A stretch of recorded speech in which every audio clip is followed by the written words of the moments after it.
सभी को good evening. अभी हम लोग पढ़ेंगे ज्योमेट्री का पार्ट 2। ठीक है, जो ज्योमेट्री का ये पहले वाला वीडियो नहीं देखे हैं वो देख लीजिए तो ज़्यादा समझ में आएगा। ठीक है, तो ज्योमेट्री में हम लोग क्या क्या पढ़े थे, पॉइंट्स के बारे में पढ़े थे। ठीक है, उसके बाद लाइंस के बारे में पढ़े, रिकॉल करा देते हैं, रे के बारे में पढ़े थे। उसके बाद एंगल कैसा होता है वो पढ़े थे।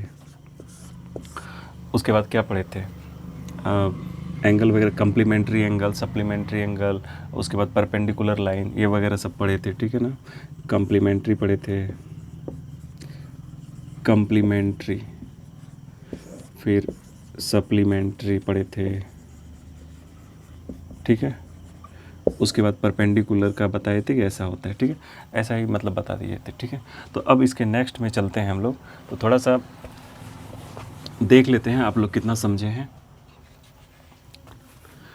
जैसे मान लेते हैं कोई एंगल है, इधर एंगल लेते हैं। ठीक है, इधर एंगल लेंगे, एंगल कौन, इधर कौन लेते हैं, और इधर कम्प्लीमेंट्री, इधर क्या ले रहे हैं, कम्प्लीमेंट्री, और इधर क्या ले रहे हैं, सप्लीमेंट्री। सप्लीमेंट्री, कम्प्लीमेंट्री को बोलते हैं पूरक कोण, कोटि पूरक कोण, और सप्लीमेंट्री को बोलते हैं समपूरक कोण।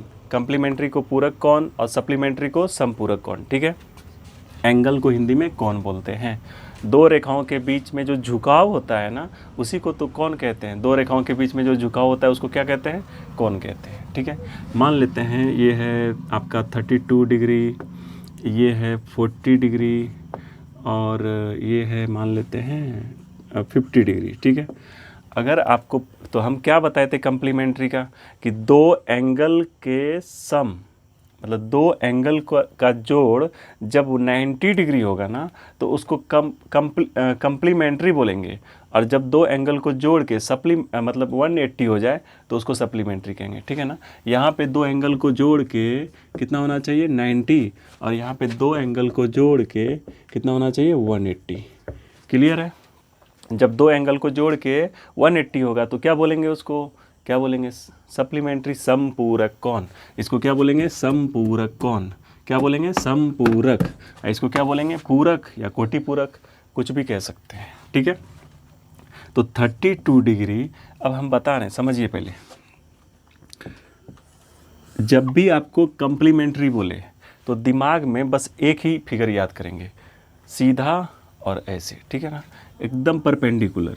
ठीक है, और उसमें एक लाइन दे दीजिएगा ऐसे, तो जो भी एंगल बोल रहा हो 32, तो ये 32 हो गया, तो ये कितना होगा, तो क्या करेंगे, 90 में इसको, ये दोनों का जोड़ कितना होना चाहिए, 90 होता है, तो ये एंगल कितना होगा, तो 32 में क्या करेंगे, 90 में 32 को माइनस करेंगे।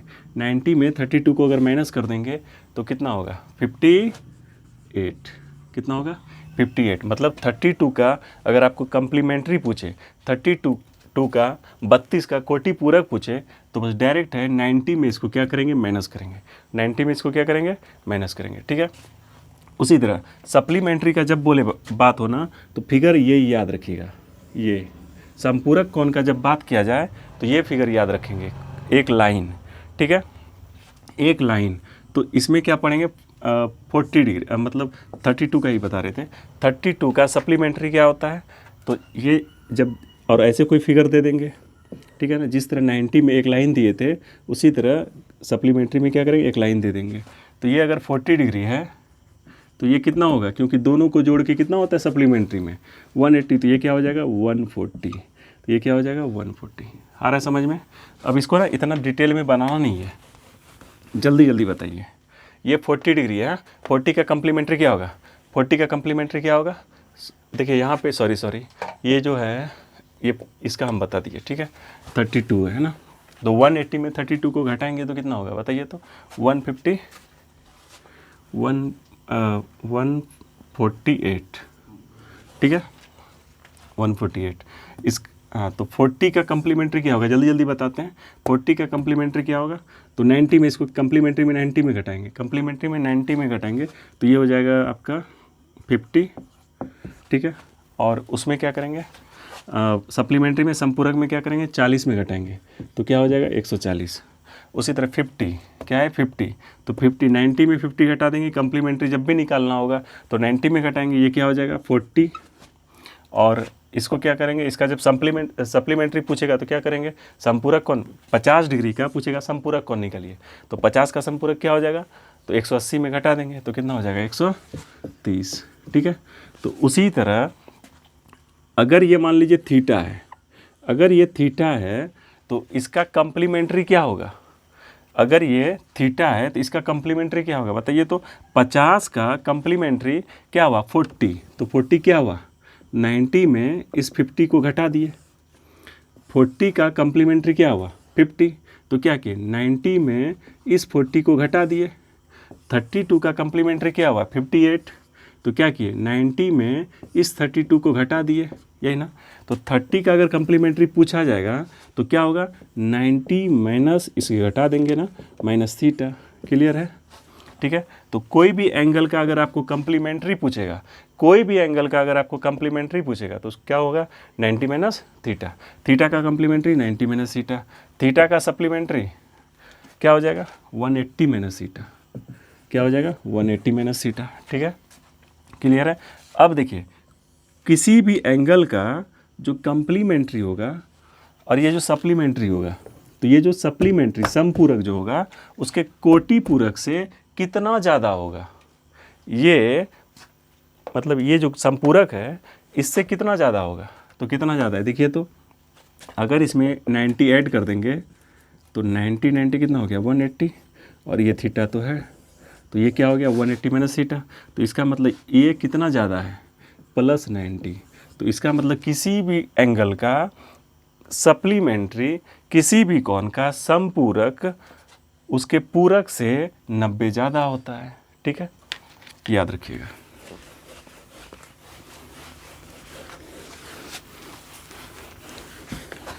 अब आते हैं एक दो एंगल और है, फिर डिटेल में जल्दी जल्दी पढ़ते जाएंगे, समझते जाएंगे और सिलेक्शन लेंगे।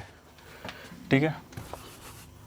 एक होता है रिफ्लेक्स एंगल, रिफ्लेक्स एंगल जिसको हिंदी में कहते हैं बृहत कोण, बृहत कोण क्या बोलते हैं बृहत कोण, रिफ्लेक्स एंगल। देखिए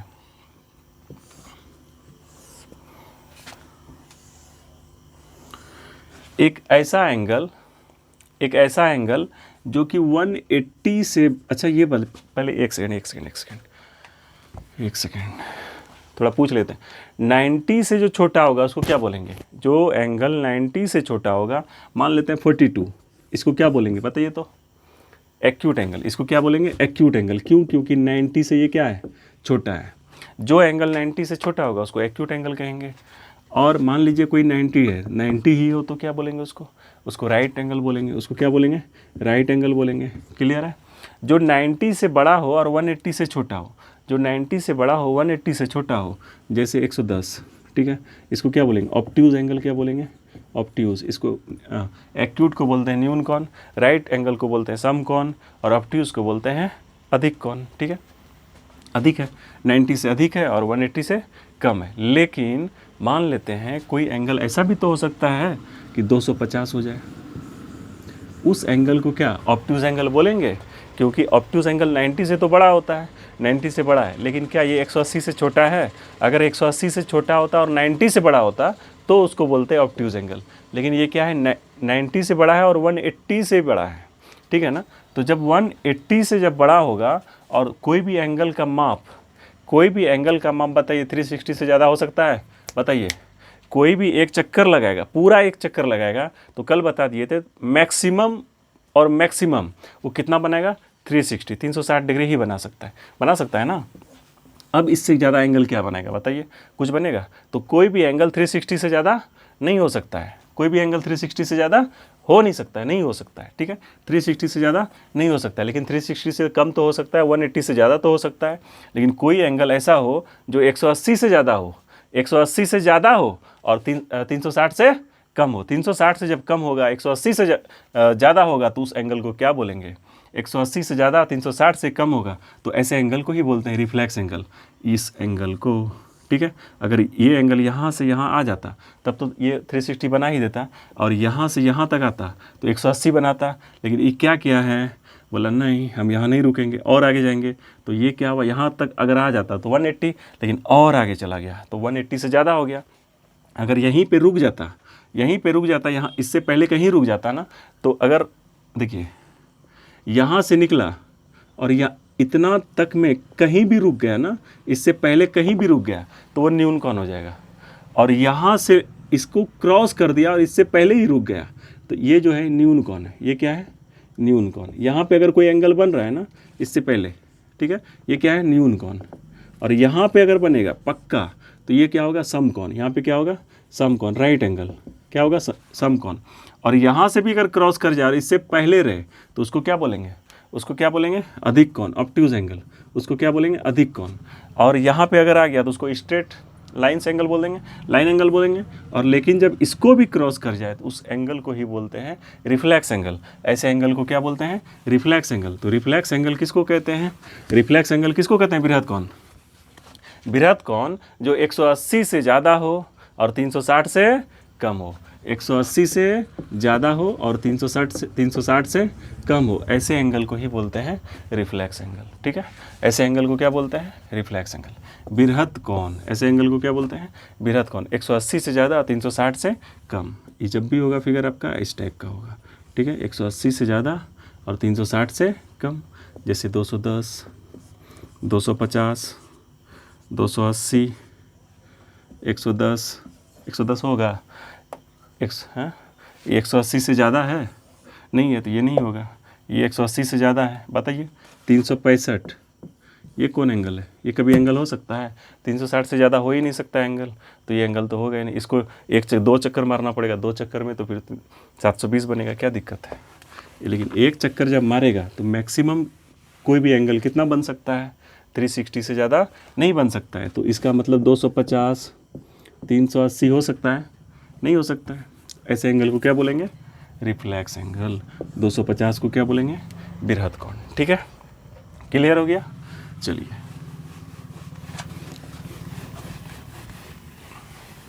कंसेप्ट है, कंसेप्ट समझ में आएगा तो फिर सवाल बनाने में मन लगेगा। जितना भी क्वेश्चन होगा उसको सॉल्व कर सकते हैं एग्जाम में। ठीक है ना, जब तक कंसेप्ट समझ में नहीं आएगा तब तक सवाल नहीं बनेगा। ठीक है ना, क्योंकि जब ज़मीन घर बनाते हैं ना तो उससे नीचे क्या देते हैं बताइए। जब घर द्वार बनता होगा तो उसके नीचे जो होता है, सबसे पहले ऐसा थोड़ी एक बिल्डिंग ठोक देते हैं, उसके लिए पहले क्या करते हैं, तरी देना पड़ता है। हाँ, तो ये सब ही तरी दे रहे हैं, क्या कर रहे हैं, तरी दे रहे हैं। उसके बाद फाउंडेशन जब मजबूत हो जाता है ना, उसके आप 10 मंजिला 25 मंजिला ठोक दीजिए ना, क्या दिक्कत है, हिलने वाला नहीं है। ठीक है, उसके बाद ठोका भी जाता है। ठीक है, और ये सब पढ़ के नहीं जाइएगा ना तो आप ठोक नहीं पाइएगा, एग्जाम में जाके हम लोग ठोका जाते हैं। ठीक है, तो जियोमेट्री कंसेप्ट रहना चाहिए। कंसेप्ट अगर क्लियर है तो कोई कुछ भी कर सकते हैं, आप कोई भी सवाल बना सकते हैं। सोच के बना दीजिएगा। जीवन में ऐसा कोई सवाल होगा जो कभी जीवन में देखे नहीं है, एग्जाम हॉल में ही देखेंगे। ठीक है, लेकिन अगर आपका कंसेप्ट अच्छा है ना तो गारंटी 100% गारंटी है कि वो सवाल आपका बनेगा वहाँ पर। क्यों, हो पॉसिबिलिटी है, बन जाएगा। जियोमेट्री का क्या पढ़ा रहते हैं अभी, देखिए ट्रायंगल, ट्रायंगल इसको बोलते हैं त्रिभुज। त्रिदेव, बताइए तो त्रिदेव क्या होता है। त्रिदेव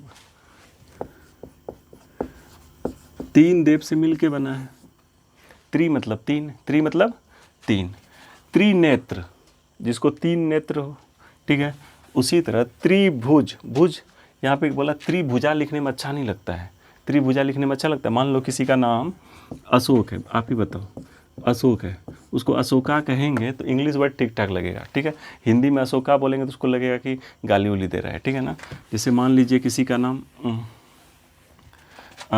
कुछ भी हो सकता है, तो उसमें अगर आकार लगा देंगे तो उसको लगता है कि इंसर्ट, तो इसलिए त्रिभुजा नहीं लिखा है, त्रिभुज। तो भुज मतलब यहाँ समझेंगे भुजा, अब भुजा मतलब होता है साइड, और त्रि मतलब 3, जिसको बोलते हैं 3, जिसमें 3 साइड्स हो। 3 साइड्स हो मतलब 3 भुजाओं से बंद आकृति को क्या बोलते हैं? त्रिभुज कहते हैं। 3 भुजाओं से बंद आकृति को क्या बोलते हैं? त्रिभुज कहते हैं। 3 भुजाओं से घिरे हुए क्षेत्र को त्रिभुज कहते हैं। क्लियर हो गया? अब त्रिभुज में जो यहाँ टाइप बताया गया है 2 आधार पे बताया गया है, ठीक है। एक एंगल के आधार पे, और एक साइड के आधार पे। एंगल मतलब फिर बताती है कोण, और साइड मतलब क्या होता है? भुजा। साइड मतलब क्या होता है? भुजा। देखिए, अब आप सोचिएगा कि ट्रायंगल को तो मतलब डिवाइड किया गया है, लेकिन ये एंगल के आधार पे और साइड के आधार पे क्यों बांटा गया है? आप ही बताइए कि कोई जो मतलब एक्टर होता है तो कोई कॉमेडी में बेस्ड होता है, ठीक है ना, कोई एक्शन में बेस्ड होता है। तो उसी तरह अगर आपको पूछा जाए कि सबसे मतलब अच्छा हीरो कौन है, ठीक है, तो आप बताइएगा, मतलब पूछिएगा उसको कि एक्टिंग में पूछ रहे हो या फिर एक्शन में पूछ रहे हो, मतलब एक्टिंग तो एक्टर होता ही है, कॉमेडी में पूछ रहे हो या फिर एक्शन में पूछ रहे हो। हाँ, तो उसी तरह ट्रायंगल का जो टाइप होता है अकॉर्डिंग टू एंगल अलग टाइप का होता है और अकॉर्डिंग टू साइड अलग टाइप का होता है, ठीक है। तो एंगल में सिर्फ और सिर्फ एंगल की बात की जाएगी और साइड में और सिर्फ साइड की बात की जाएगी, ठीक है। तो एंगल में सबसे पहला जो होता है न्यून कोण त्रिभुज, एक्यूट एंगल होता है। क्या होता है? एक्यूट एंगल, न्यून कोण त्रिभुज। त्रिभुज जब भी लिखेंगे हम, देखो त्रिभुज को, ट्रायंगल को ऐसे हम लिख सकते हैं, ठीक है। एक्यूट एंगल ट्रायंगल, ये हम जहाँ भी देंगे ना समझिएगा वो त्रिभुज है। न्यून कोण त्रिभुज। दूसरा होता है समकोण त्रिभुज, समकोण त्रिभुज, इसको बोलते हैं राइट एंगल ट्रायंगल। रैट चूहा नहीं है ये, राइट एंगल ट्रायंगल। और तीसरा अधिक कोण त्रिभुज, इसको बोलते हैं ऑब्ट्यूज एंगल्ड ट्रायंगल, ठीक है। अब देखिए एक्यूट एंगल ट्रायंगल, पहले यहाँ पे समझ लेते हैं इसको मिटा देते हैं, अभी इसको एक्सप्लेन करते हैं। एक्यूट एंगल ट्रायंगल एक ऐसा ट्रायंगल होता है जिस ट्रायंगल का तीनों एंगल 90 से कम हो। तीनों एंगल 90 से, एक भी एंगल 90 से ज़्यादा नहीं होना चाहिए, तीनों एंगल। अच्छा ये बताइए, कोई भी ट्रायंगल का जो सम होता है, तीनों एंगल को जो जोड़ते हैं तो कितना होगा? ये 180 होता है। क्या होता है? 180 होता है, ठीक है। कोई भी ट्रायंगल के तीनों एंगल को जोड़ेंगे तो कितना होना चाहिए? 180। अगर 180 नहीं हो रहा है ना तो समझेंगे ट्रायंगल वो नहीं है, ठीक है। तो ये मान लेते हैं 50 है, ये कितना है? 50 है, ये 50 है और ये 80 है। 80 क्यों मानेंगे, 70 दे देते हैं पहले। और ये तो ये कितना हो गया? 60। तो ये क्या हो गया? एक्यूट एंगल ट्रायंगल होगा। क्यों? क्योंकि सारा एंगल जो होगा 90 से क्या है? कम है। और जोड़ के अगर 180 तो होना ही है ना, नहीं होगा तो ट्रायंगल होगा ही नहीं। ये तो एक्यूट एंगल किसको कहते हैं? जिसका तीनों एंगल क्या हो? 180, मतलब तीनों एंगल 90 से कम हो, ठीक है। समकोण त्रिभुज किसको कहते हैं? समकोण त्रिभुज एक ऐसा ट्रायंगल जिसका कोई एक एंगल 90 डिग्री एग्जैक्ट हो, पक्का 90 डिग्री होना चाहिए। हाँ, ये 90 डिग्री, तो ये 90 डिग्री ऐसे कर देंगे तो यहाँ पे 90 लिखना कोई ज़रूरी नहीं है, ये होता ही 90, ठीक है। 90, ये 90 हो गया, तो तीनों को जोड़ के 180, तो ये दोनों को जोड़ के कितना होना चाहिए? अब कितना होना चाहिए? 90। ये दोनों को जोड़ के 90, तो ये 40 होता है मान लीजिए, और ये 40, ये 50 है, ये 40 है, ठीक है। तो ये क्या हो गया? एक एंगल क्या हो गया? 90 डिग्री, बाकी दो एंगल तो न्यून कोण होगा ही, ठीक है। तो जिस ट्रायंगल का एक एंगल 90 डिग्री होता है उसको क्या बोलेंगे? समकोण त्रिभुज। उसको क्या बोलेंगे? समकोण त्रिभुज, ठीक है। अब आते हैं अधिक कोण में। अब किस में आते हैं? अधिक कोण में। अधिक कोण किसको कहते हैं?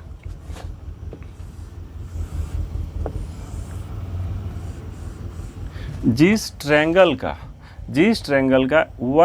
एक कोण क्या हो, मतलब 90 से ज़्यादा हो, 90 से ज़्यादा हो। जैसे मान लेते हैं इसको 110, 110, तो ये हो गया आपका 50 और ये हो गया 20, ठीक है। तो कितना हो गया सम 180 तो होगा ही, क्योंकि ट्रायंगल है तो इसका 180 होना ही चाहिए। तो ये 110, ये 50 और ये 20, तो इसमें मतलब एक एंगल क्या हो गया, 110 से ज़्यादा हो गया। एक एंगल 110 से ज़्यादा होगा तो क्या हो जाएगा, वो अधिक कोण त्रिभुज। ठीक है, ये सब मतलब देखिए अब इससे नीचे नहीं जा सकते हैं ज्योमेट्री में। इससे नीचे हम कहाँ जाएंगे बताइए, इससे नीचे लेवल हम कुछ हो नहीं सकता है, क्योंकि अगर आपको लगता है कि इससे भी बेसिक कुछ होता है तो कुछ भी नहीं होता है।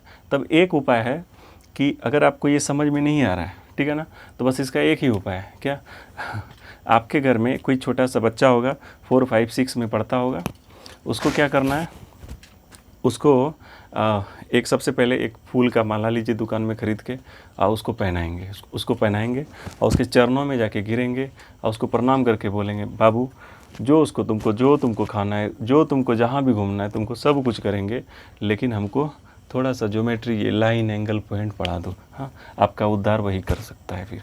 तब ये सब आपको इससे नीचे कुछ हो ही नहीं सकता है, ठीक है ना, क्योंकि हम इतना इतना गिर के पढ़ा रहे हैं, इससे नीचे कुछ हो ही नहीं सकते, कुछ भी नहीं हो, मतलब जीरो पे आ गए हैं, माइनस में नहीं जा सकते हैं। ठीक है, अधिक कोण त्रिभुज। अब यहाँ पे 3 + 2 हम अगर 5 लिख रहे हैं कहीं पे, तो आप ये पूछिएगा तब फिर दिक्कत है ना।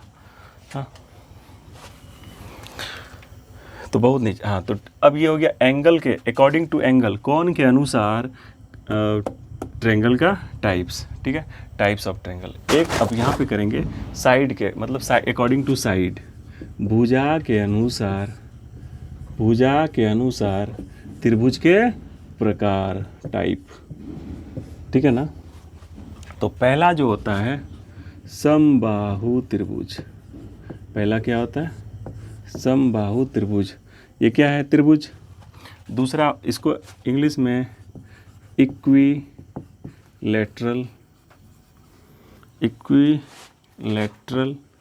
ट्रायंगल बोलते हैं। ठीक है, एक होता है समद्विबाहु। क्या होता है, समद्विबाहु त्रिभुज, उसको बोलते हैं आइसोसेलेस ट्रायंगल। और एक होता है विषमबाहु त्रिभुज, जिसको बोलते हैं स्केलेंस ट्रायंगल। कोई प्रॉब्लम, कोनो दिक्कत नहीं ना। इक्विलैटरल ट्रायंगल, समबाहु त्रिभुज। देखिए, सम मतलब क्या होता है, कानून के नज़र में सब सम है, बराबर है। सम मतलब बराबर। कैसे कह सकते हैं कि कानून के नज़र में सब बराबर है? जब कहीं देखते होंगे कानून का जो चित्र होता है, एक मूर्ति होता है, उसके आँख में पट्टी बंधा होता है। ठीक है ना, आँख में पट्टी बंधा होने का मतलब क्या होता है ना, कि हम किसी को नहीं पहचानते हैं कि कौन क्या है, राष्ट्रपति है कि प्रधानमंत्री है कि छोटा है कि बड़ा है, कुछ नहीं। अगर कोई भी गलती किया तो उसके हाथ में एक तो तलवार भी रहता है, सबको काट देंगे। ठीक है, हाँ, मतलब सबको एक समान सजा देंगे। ठीक है ना, काटेंगे नहीं, सबको एक समान। अगर छोटा आदमी को अगर हम फांसी की सज़ा सुना रहे हैं, तो राष्ट्रपति भी अगर कोई गलती किया है ना, तो प्रधानमंत्री भी अगर कुछ किया है तो उसको भी छोड़ेंगे नहीं। तो कानून के नज़र में सब समान। हाँ, तो सम मतलब ही होता है बराबर। सम मतलब क्या होता है, बराबर। अब बाहु मतलब भुजा, बाहुबली भुजा। हाँ, बाहु। तो जिस त्रिभुज का बराबर भुजा हो, बराबर मतलब कई ठो भुजा, कई गो, तो त्रिभुज में 3 गो होबे करता है। कई गो होता है, 3 गो ही होता है ना, 3 साइड्स। तो जिस त्रिभुज का तीनों साइड इक्वल होगा, उस त्रिभुज को क्या बोलेंगे, समबाहु त्रिभुज। समझ में आ गया? जिस त्रिभुज का तीनों साइड इक्वल होगा, ऐसे त्रिभुज को क्या बोलेंगे, समबाहु त्रिभुज। अब देखिए, जिस त्रिभुज का जितना भुजा बराबर उतना कोण भी बराबर। जिस त्रिभुज का जितना भुजा बराबर उतना कोण भी बराबर। और जिस त्रिभुज, इसी को उल्टा बोलिए तो हम पहले क्या बोले, जिस त्रिभुज का जितना भुजा बराबर उस जब ये हाथ लेंगे ना तो समझिएगा भुजा, और ये हाथ उठाएंगे तो समझिएगा कोण। जिस त्रिभुज का जितना भुजा बराबर उस त्रिभुज का उतना कोण बराबर। क्या बोले, जिस त्रिभुज का इतना भुजा बराबर उस त्रिभुज का उतने कोण बराबर। अगर कोई त्रिभुज का तीनों भुजा बराबर, तो इसका मतलब उस त्रिभुज का तीनों कोण भी बराबर। भुजा मतलब साइड। और जिस त्रिभुज का 2 साइड बराबर, तो उस त्रिभुज का 2 कोण भी बराबर। समझ में आ रहा है? जिस त्रिभुज का एक को साइड बराबर नहीं, उस त्रिभुज का एक को कोण बराबर नहीं। आई बात समझ में? बस यही है। अब देखिए, इस त्रिभुज का तीनों साइड बराबर, इस त्रिभुज का तीनों साइड बराबर, तो इसका मतलब कई गो कोण बराबर? तो इस त्रिभुज का तीनों कोण बराबर, इस त्रिभुज का तीनों कोण बराबर, इस त्रिभुज का तीनों कोण बराबर। ठीक है, तो अब देखिए, अब थोड़ा सोचेंगे कि त्रिभुज के तीनों कोणों को जब जोड़ते हैं तो कितना होता है? 180 डिग्री, 180 डिग्री। ठीक है, तीनों को जोड़ के 180। और ये कौन त्रिभुज है? समबाहु। समबाहु मत, ये त्रिभुज कौन है? समबाहु। ये त्रिभुज कौन है? समबाहु, इक्विलेटरल ट्रायंगल। अब इस त्रिभुज का जब तीनों भुजा बराबर तो तीनों कोण बराबर। अब तीनों कोण को जोड़ के कितना होता है? 180। तो तीनों को जोड़ के, अब ये कोण, तीन भुजा बराबर तो तीन कोण बराबर। क्यों? क्योंकि जय भुजा बराबर तय कोण बराबर। तो तीन भुजा बराबर तो तीनों कोण बराबर, और तीनों को जोड़ के 180, तो कितना कितना हो जाएगा? 60 60 60। आई बात समझ में ना? तो समबाहु त्रिभुज वैसा त्रिभुज जिस त्रिभुज का तीनों भुजा बराबर, ऐसे त्रिभुज को समबाहु त्रिभुज कहते हैं, इक्विलेटरल ट्रायंगल कहते हैं। Whose all sides are equal is called equilateral triangle. ठीक है, और जितना भी एंगल है सबका मेजरमेंट कितना होगा? माप कितना होगा? 60 डिग्री। ठीक है, इसको बोलते हैं। ठीक है, समद्विबाहु त्रिभुज। सम मतलब बराबर, द्विगो, द्वि मतलब दो भुजा, द्वि मतलब दो, अब बाहु मतलब भुजा। समद्विबाहु, समद्विबाहु मतलब क्या हुआ? जिस त्रिभुज का दो भुजा बराबर होगा उस त्रिभुज को क्या बोलेंगे? समद्विबाहु त्रिभुज। अब देखिए, इस त्रिभुज का मान लेते हैं दो भुजा ये बराबर, ये तो बराबर नहीं है। अब हम पहले क्या बता चुके हैं? जिस त्रिभुज का दो गो भुजा बराबर होगा उस त्रिभुज को क्या बोलेंगे? समद्विबाहु त्रिभुज। नाम ही से ही स्पष्ट है, आइसोसेलस। ठीक है, आइसोसेलस। ठीक है, आइसोसेलस, जिस त्रिभुज का दो भुजा बराबर उसको क्या बोलेंगे? आइसोसेलस। अब देखिए, इस त्रिभुज का अगर दो भुजा बराबर है तो दो कोण भी क्या होगा? बराबर होगा, क्योंकि पहले बता दिए हैं जिस त्रिभुज का जितना भुजा बराबर उतना ही कोण बराबर। ठीक है, तो इस त्रिभुज का दो भुजा बराबर होगा तो इसका दो कोण भी बराबर होगा। क्लियर है? तो जिस त्रिभुज का दो भुजा बराबर होगा उसको क्या बोलेंगे? Isosceles triangle. ठीक है, और विषम बाहु त्रिभुज इसको बोलेंगे। विषम मतलब क्या होता है बताइए तो? विषम, ऑड मतलब कुछ भी नहीं, बराबर नहीं। एक ऐसा त्रिभुज जिसका कुछ भी बराबर ना हो, मतलब एक टेढ़ टाढ़ हो। ठीक है ना, कुछ भी बराबर ना हो। एक ऐसा हो, एक ऐसा हो, और एक ऐसा हो, मतलब बहुत बड़ा हो, ऐसा हो। ठीक है, देखिए ये तीनों अलग अलग टाइप का है। एक बाप का तीन बेटा, तीनों अजब अजब है। ठीक है, तीनों अलग अलग है। तो ऐसे ट्रायंगल को क्या बोलेंगे? क्या बोलेंगे? विषम। और समबाहु किसको बोलेंगे? एक बाप को तीन बेटा, लेकिन तीनों बेटा क्या है? बराबर। तीनों बेटा उसके लिए बराबर है, बाप के लिए तो बराबर है, लेकिन बेटा जो है ना तीनों लायक निकला। लेकिन समद्विबाहु त्रिभुज किसको बोलेंगे? एक ऐसा बाप, एक ऐसा त्रिभुज जिसका दो बेटा एकदम लायक निकला और एक तो क्या निकल गया? नालायक। और विषम बाहु किसको बोलेंगे? जिसका तीनों तो, समझ रहे हैं, जिसका तीनों निकल गया, समझिए, उसको क्या बोलेंगे? विषम बाहु। तो इसका तीनों निकल गया, क्या? नालायक। क्या निकल गया? नालायक। तो उसको क्या बोलेंगे? स्केलेंस ट्रायंगल। ठीक है, अगर इसका एक को साइड इक्वल नहीं तो इसका क्या होगा? तीनों एंगल भी इक्वल नहीं होगा। ठीक है ना, तीनों एंगल भी इक्वल नहीं होगा। ठीक है, एक लास्ट चीज़ बताएंगे, उसके बाद इस आज के ये चीज़ को समाप्त करेंगे। उसके बाद ट्रायंगल का प्रॉपर्टी अच्छे से समझेंगे, फिर सर्कल बताएंगे, फिर रेक्टेंगल, आयत, ये जितना भी चीज़ है। और उसके बाद देखिए 4 5 6 वीडियो जब देख लीजिएगा, जो आने वाला वीडियो होगा, उसके बाद आपका ज्यामिति आपके लिए हलवा लगेगा। क्या होगा? हलवा। उसमें भी कौन सा हलवा? गाजर का हलवा। ठीक है, देखिए जल्दी से समझते हैं, वीडियो लंबा हो जाएगा। ये क्या है? ट्रायंगल है। ये क्या है? ट्रायंगल है। ये क्या है? ट्रायंगल। ये क्या है? ट्रायंगल है। अब देखिए, अगर ये ट्रायंगल का ये और ये इक्वल है तो इसके सामने का एंगल क्या होगा? ये, और इसके सामने का एंगल क्या होगा? समझ में आ रहा है? इसके सामने का एंगल कौन सा होगा? ये तो नहीं लेंगे। अगर इस साइड का और ये साइड इक्वल है तो इसके सामने का एंगल और इसके सामने का एंगल, ये दोनों भी इक्वल होगा। ये दोनों एंगल इक्वल होगा। समझिए फिर से, अगर ये दो साइड इक्वल है तो एंगल दो साइड इक्वल है तो दो एंगल तो इक्वल होगा। तो इस साइड में कौन सा एंगल है? इसके अपोजिट ये, और इसके अपोजिट कौन सा है? ये। तो ये और ये एंगल क्या होगा, इक्वल होगा। समझ में आ गया। एक और, ये और ये मान लेते हैं अगर अगर अगर अगर ये और ये इक्वल है, ये और ये इक्वल है, तो इसके सामने का एंगल कौन सा है, ये, और इसके सामने का एंगल कौन सा है, ये। ठीक है, तो ये दोनों भी क्या होगा, इक्वल होगा। ठीक है, तो ये था आज का ये ट्रायंगल का इंट्रोडक्शन। ठीक है, तो इसको अच्छे से पढ़ेंगे, समझेंगे, सीखेंगे, क्योंकि सीखना जब हम लोग का जन्म होता है ना, तो उससे पहले ही हम लोग सीखना स्टार्ट कर देते हैं। हाँ, महाभारत का याद कीजिए आप, अभिमन्यु का जब जन्म हो रहा था तो माँ के घर में ही था, तो सीखना स्टार्ट कर दिया था वो, मतलब जन्म से पहले ही चक्रव्यूह को तोड़ना आ गया था उसको। ठीक है ना, और जब तक जिंदा रहेंगे तब तक हम क्या करते रहेंगे, सीखते रहेंगे। और जिस दिन सीखना बंद हो गया तो समझिए सही मायने में आप उस दिन मर गए। ठीक है, तो सीखना एक ऐसा प्रोसेस है कि ये अगर आप सीख रहे हैं ना, तो वो बताता है कि आप जिंदा हैं, जीवित हैं। इसलिए सीखते रहना है, हर एक नया चीज़ को सीखते रहना है। ठीक है, बाय, टेक केयर। हाँ, बाय।